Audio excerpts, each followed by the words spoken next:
cette opération, ce n'est pas la première fois, ce n'est pas la deuxième fois, et ça ne sera pas d'ailleurs la dernière. Ah ouais. Parce qu'il n'y a pas, au fait, de suivi.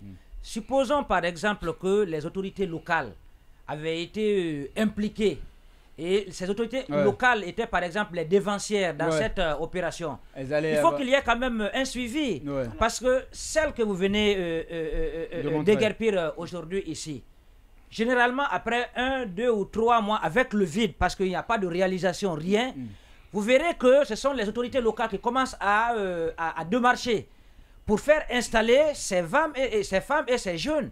Et généralement, il y a des écrits.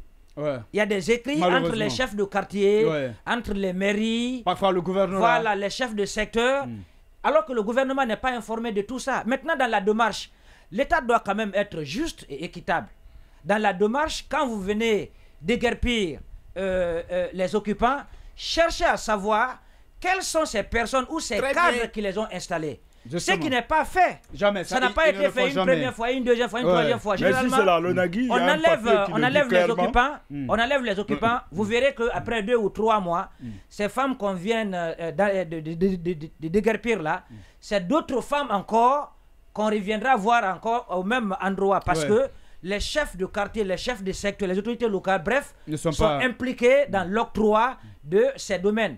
Et ce n'est pas, c'est un problème de sous.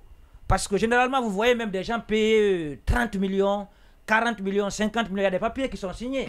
Donc, il y a une sorte d'injustice que l'État est en train de cautionner. Si vous déguerpissez les occupants, cherchez à savoir quels sont ceux ou celles qui les ont installés. Il faut aussi les poursuivre. C'est important, comme ça. Mais si c'est la Lonagui, qu'est-ce que tu dirais si c'était la Lonagui?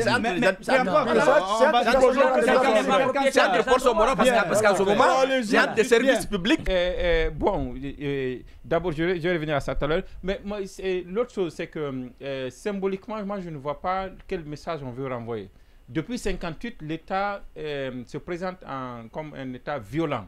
C'est-à-dire on saccage, on vient, on détruit, on brûle, alors qu'on pouvait dire aux gens, non seulement, oui, anticiper, je suis d'accord, faire en sorte que ces personnes viennent s'installer, mais même quand les gens s'installent, trouver le moyen de faire quitter, mais souvent les ministres qui le font ou les directeurs qui le font, ils se font accompagner par les caméras même, et pour que les gens filment, l'État est en train d'exercer une violence. Maintenant, quel est le message que vous donnez aux enfants qui voient ça à la télévision? Dès qu'ils sont mécontents, eux aussi, ils vont y mettre 2, 3 pneus, ils mettent de l'essence là-dessus, ils brûlent. Donc, cette culture de violence que l'État perpétue, je pense que du point de vue communication, ce n'est pas la meilleure façon si on veut vraiment lutter contre la violence dans notre pays. Et la dernière chose, je ne sais pas pourquoi une fixation sur les kiosques de Guinée Games, parce qu'au-delà des kiosques, il y a aussi... d'autres, il y a eu des kiosques de Orange, on a parlé des encombrants. On a parlé de la défense de la dame, elle a brandi un papier. Oui, la justement, c'est ce que je dis. Il ne faut pas que ça ressemble à une fixation sur ça. Pas du tout. Mais je pense qu'il parlait... On parle de Orange, de Areba.